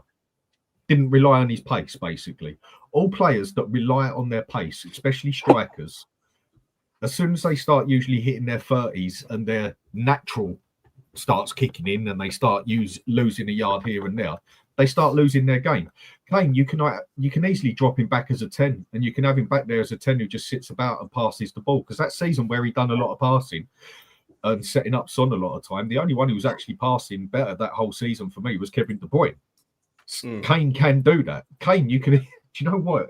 You could probably even sit him back as a bloody defender. He's an all-round good footballer. Do you know what I think his career without injury will last significantly longer than a striker like a Michael Owen I always use, who purely relies on pace. That's an advantage you have with him. He's like a Teddy Sheringham, basically. Do you know what Harry Kane is, right? When you think world class, you think flair, you think Ronaldinho, Zidane, Thierry Henry, you think flair, Gaza, just someone that gets you on the edge of your seat. Harry Kane is a world-class footballer without the flair, but has little moments of flair. He's just a class act, but without the pizzazz, without the Ronaldinho, without the Neymar. That's what he is. He's top draw. I agree. Harry Kane is a top draw football player. And he will last longer than other players because he does not rely on his pace. As long as he doesn't get a major injury, he's going to be able to come back from striker, to come back to a 10. He could probably even play in the bloody middle for the way he can pass the ball around and everything. The only thing I haven't really seen him do much of in his career, because he's never really had to, is be a tackler, basically. But he's even been that good at sitting on the ball line better than half our defenders at heading it off the ball line and that. He is a good all-round football player, basically, that you can play him down the middle. And he's not going to rely totally on his pace because he hasn't got none. Do you know what? People say, does Harry Kane turn up in the big moments? I can see it in the chat. Our biggest moments in the season when we played the top 6, when we played Chelsea, Liverpool, Arsenal, City. He always turned up against City. He turns up against Liverpool. He broke the record for being the top goal scorer in the North London derby, our biggest game of the season. Harry Kane does turn up in the big games. When you're talking specifically about finals, cup finals, we don't get to enough finals for anyone to judge him on that. And when we do get to finals, they're always surrounded in controversy. We got to the Carabao Cup final. Okay. We sacked Mourinho. We put Mason in charge. But not just with Spurs. Any final he ever gets to, or semi-final, he blatantly disappears in and always in the Euro final, Dan, he put his penalty in the back of the net. He did his job. And he also put it over the bloody crossbar as well. Yeah. In the semi-final against France, he scored as well. So, like, for me... And he also put it over the crossbar as well. Sure, he's not perfect. But he does turn up. He does turn up to big games. The issue is he doesn't play in enough big games because he's never been at a club that gets to lots of big games. Now he's at Bayern Munich.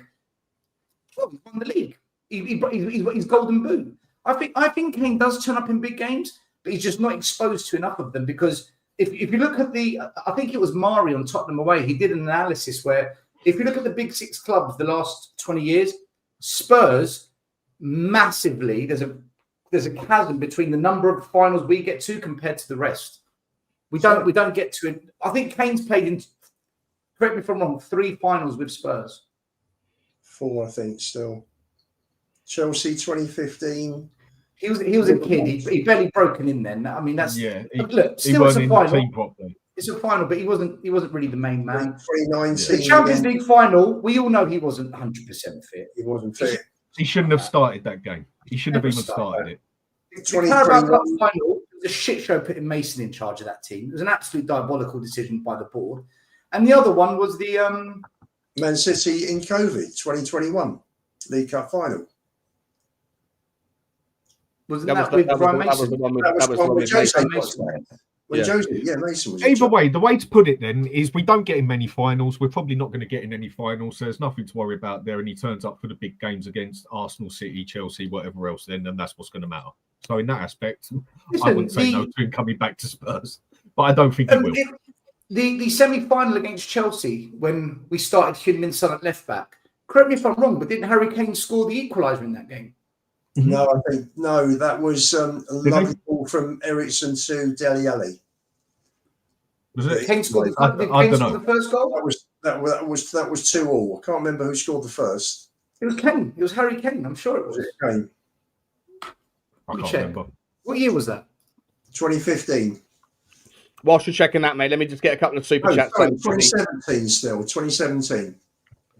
Let me just quickly run a couple of super chats whilst you're figuring that one out. Big up to Dean Law Houdini. Sorry, mate, it's been a long time ago. You put this in right at the start. Do apologise, we haven't done any yet. Thank you so much indeed. Let me just do the honours, the choo-choo train. Choo-choo to you, buddy. The sticker train as well. And it was Harry Kane, by the way. Sorry, Sean. It was Harry Kane. He scored the first goal, a header. It was? Okay.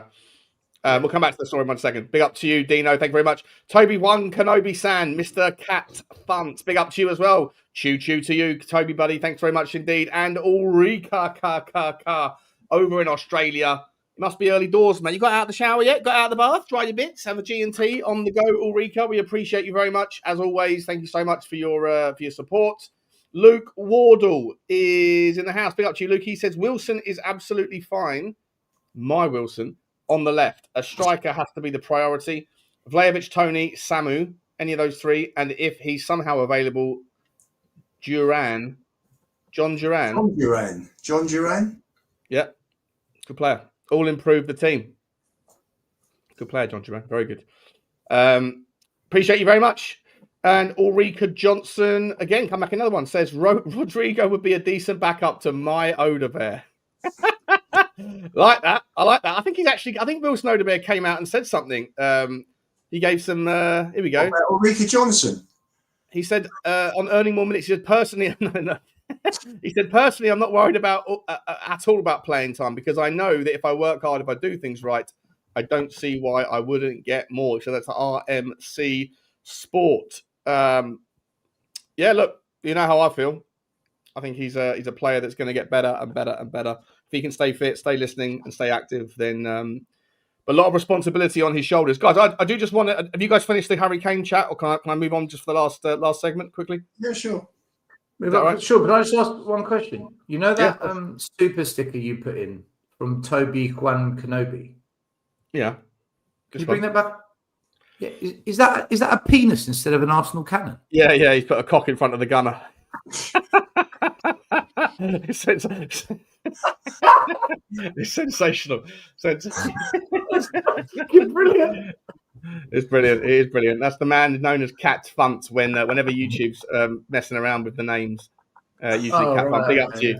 Big up to you. That's brilliant. That's class. Boys, I want to ask you this. I know we're going to save Thursday night for the Arsenal preview, but the league is precariously tight, isn't it? Let's be honest. 3 points separates third place from 10th at the moment. In fact, 12. This was it. 3 points. 3 points separates fourth from 12th. Without getting into too much detail about the Arsenal game, most of these teams, I think Chelsea have got Burnley on the weekend. Sunderland have got Fulham. Villa have got Leeds.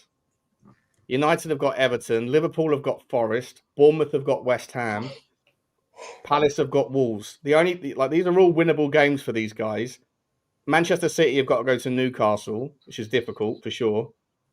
But my question is, I guess, premature here, but in a world where Tottenham struggle on Sunday, and then we have to go to PSG midweek, and then after that we go to Newcastle. No, Fulham at home. Oh, sorry, Fulham at home first. That's right. Sorry. Do you think that if we lose both Arsenal and PSG, what sort of atmosphere, what sort of energy, what sort of state do you think that table will look like? Do you think we could easily be down in mid-table by the end of the weekend? I think you'll find, Sean, I think it's going to be very up and down over the next few weeks. Lose to Arsenal, beat Fulham.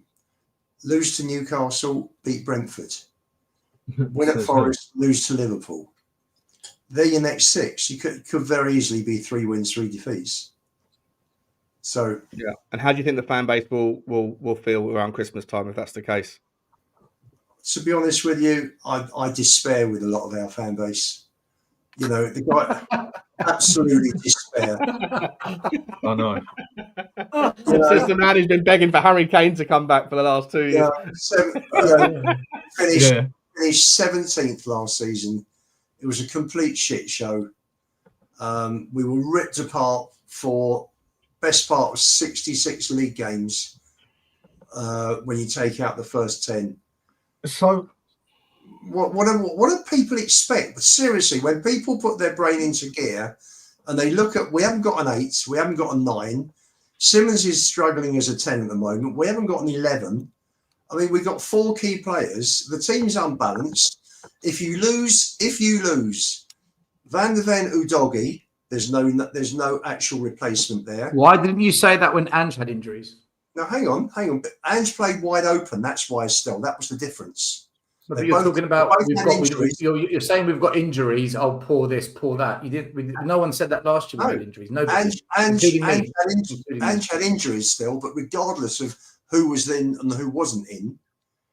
Remember, Archie Gray played well when he came in, so you've got to take that into consideration as well. Just thought I'd drop that in. But seriously, in one game, we were wide open anyway. So it was, you're looking at it. It doesn't matter who was injured and who was playing. Whoever was playing, we were wide open. So teams would roll through us regardless of literally, virtually, of who was there. But Ian, when we had a fully fit squad, we weren't getting rolled over. That's nonsense. We didn't. You say about this fan base, yeah? You say about this fan base.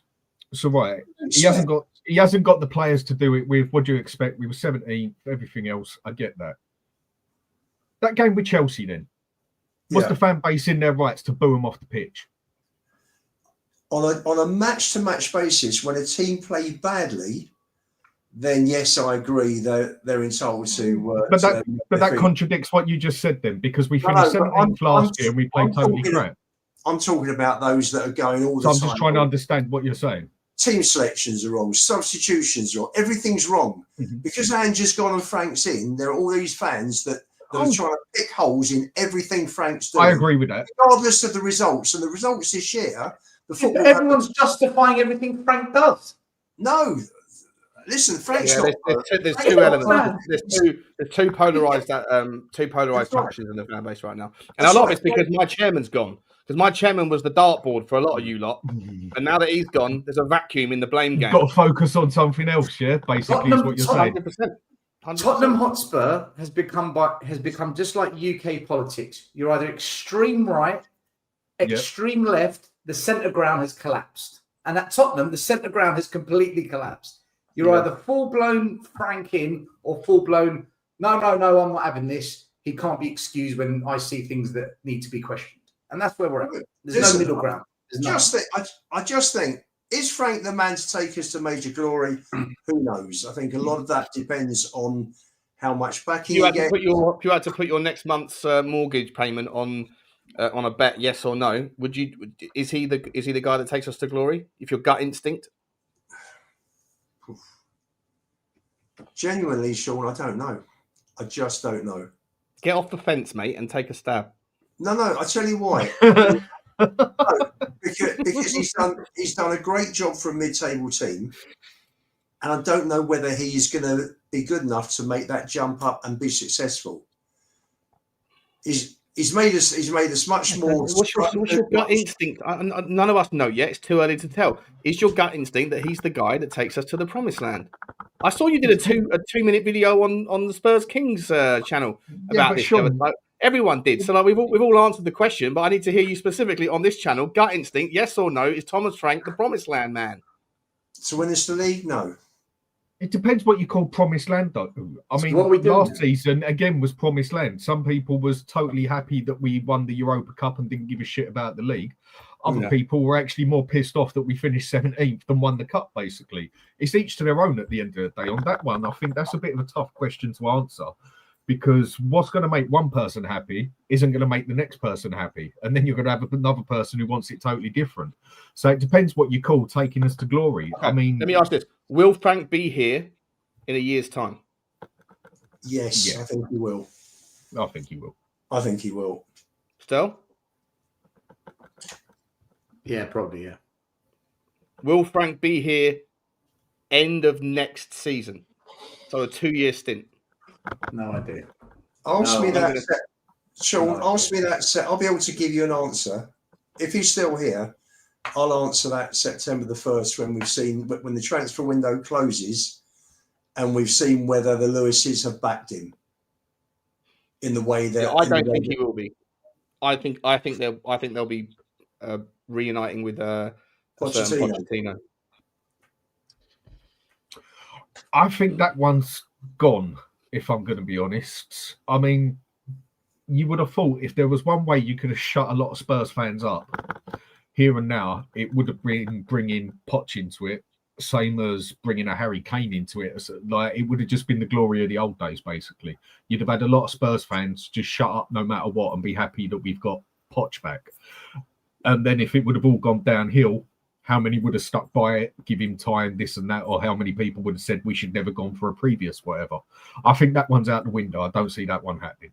I think that was one that if they were going to do it, they would have done it now, even though he's got that World Cup coming up. I thought that was one more to pull off now instead of in a year or two.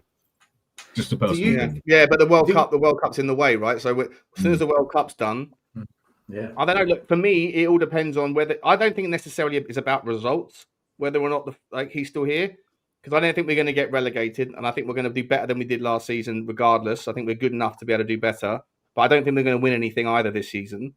So I think for me, the manager always ends up being the shield, right? It's a performance-based game, so the manager stays in his job if he's doing well, generally speaking. But if you're doing well, the fans are generally happy. But for me, I'm seeing a very frustrated fan base, despite us doing relatively well. And I think if he continues to play a certain style of football, I think the fans will turn on him before the end of the season at home. If he doesn't find a way to get us to play better football, and as much as there's context, and I'm completely sympathetic to the plight that he's got 12 players out, fans are sort of fickle, fans are short-termist, and fans are generally speaking, they sort of miss the wood for the trees a little bit sometimes with the overall perspective. I'm not saying everybody, but I'm saying just generally the momentum of the zeitgeist can push you in a certain direction. And I think if he doesn't find a way to get us playing some decent football, I think the fans will turn at home, and then he will be used as a shield to protect the new Lewises from any kind of, the new Lewises, the new owners from any protect for that, like owners always do, right? Owners always end up saying, "I'll throw that player, throw that person to the wolves, get the limelight off of us." And so I think that there's every chance. I genuinely think this. And I'm not even saying I want Pochettino. I'm not even saying not my personal opinion on what I want. It's just what I think might happen. I think unless he finds a way to play better football, I think the fans will get fed up, and then eventually they'll part ways with him. I can believe that, because that is what this fan base is like, basically. Yeah. It's so easy to piss off, but in another aspect, this fan base, a lot of it is very, very easy to satisfy as well. It's like what I said earlier. Get us in one decent player in January, I think you will shut up a majority of the fan base for the next 4 or 5 months. Yes, you're going to have the others complain, but I think it's a fan base that is very easy to piss off, but also very easy to satisfy at the same time. It's a thin line between it as such. It only takes one right move or wrong move, and it can go either way. I think the other thing also is you've got your hardcore 3,000, 4,000, 5,000. You know, and you've got 3,000 tickets that go between 4,000 or 5,000, and they're seeing results and better performances away from home this season. And the majority, you've got 54,000 fans who are coming most games. You know, who are watching poor football, poor results, poor performances. So the problem is for the fans like myself that are going home and away, I'm seeing both sides.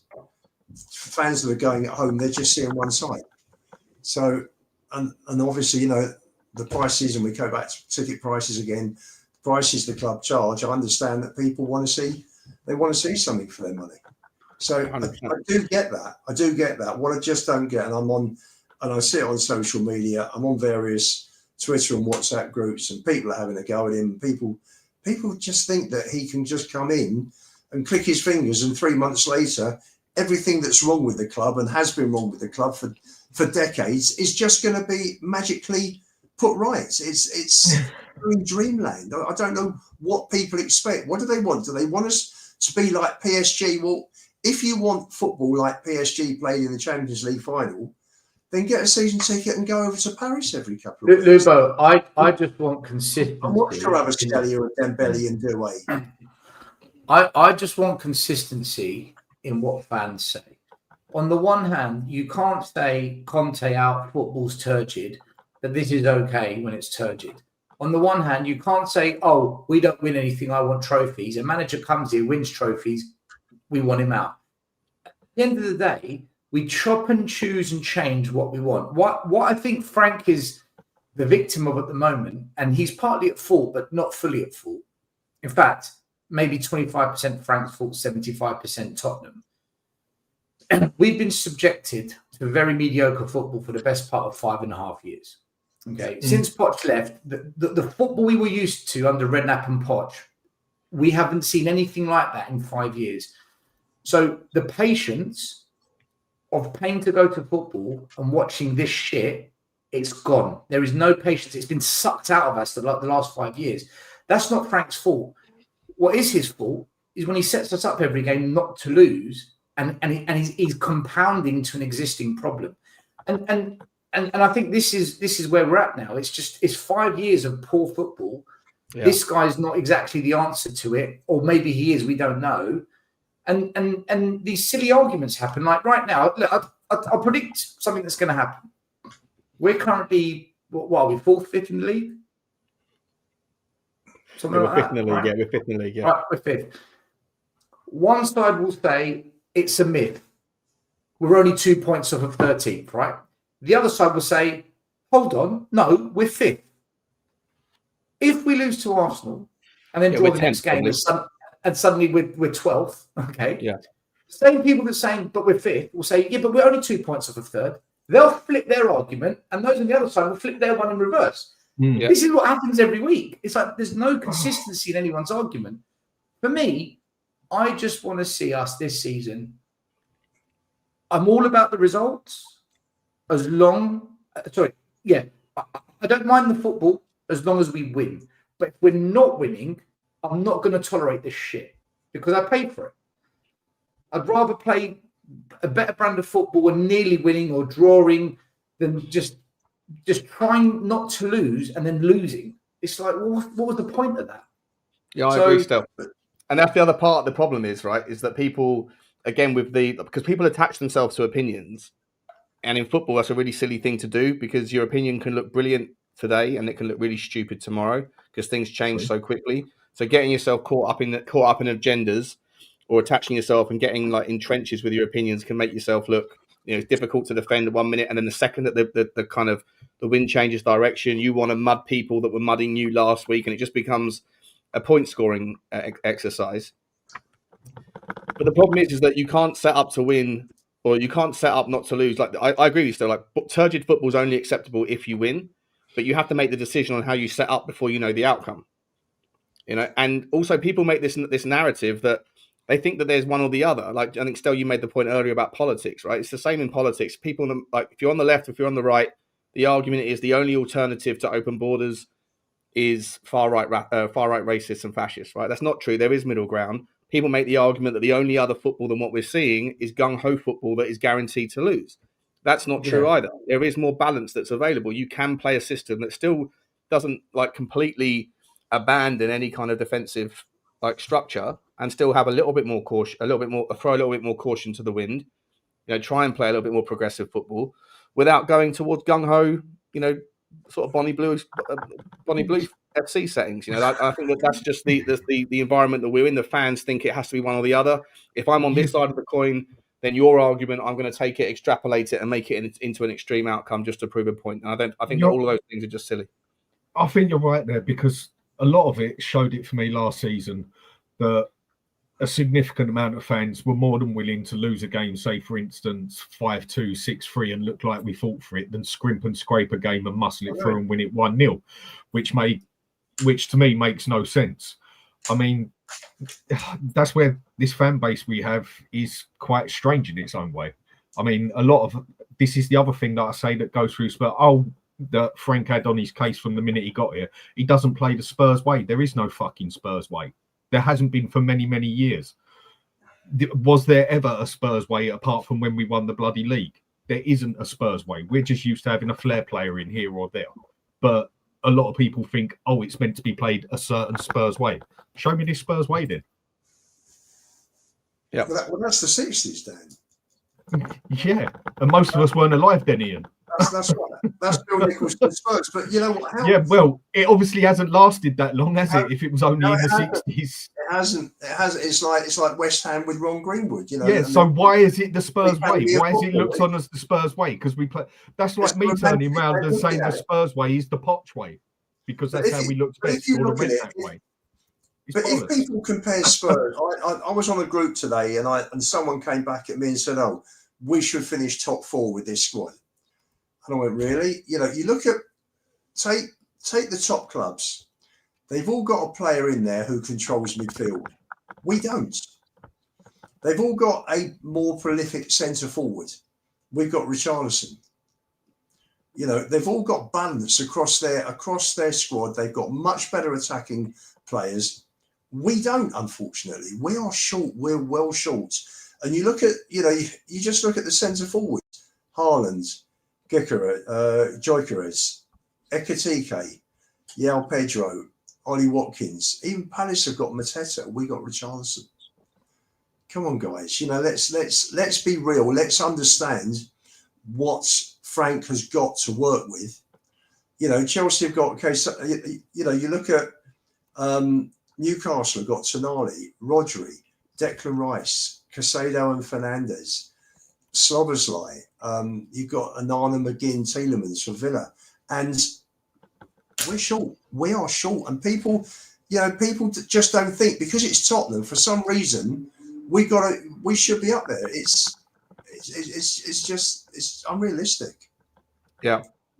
Listen, guys, great chat as always. We've got to wrap this up. We've got 30 seconds. So I want to say a massive thank you to Dan E. Hotspur here. Big up to you, Danny boy. I put the link for Danny's channel in right here. Please smash it and go over and sub. I've also put the link in for Spurs Corner right here. Please go over and get Stay on the Boys up and running if you can. And the links for Football Inc. and Spurs Talk Show are also in there as well. We got to go, guys. We'll see you on Thursday for a massive for the big one, the derby. Also, I've just seen this one. Tom Jackson, big up to you for the super chat. Fans need reminding. Ange won us the European Cup.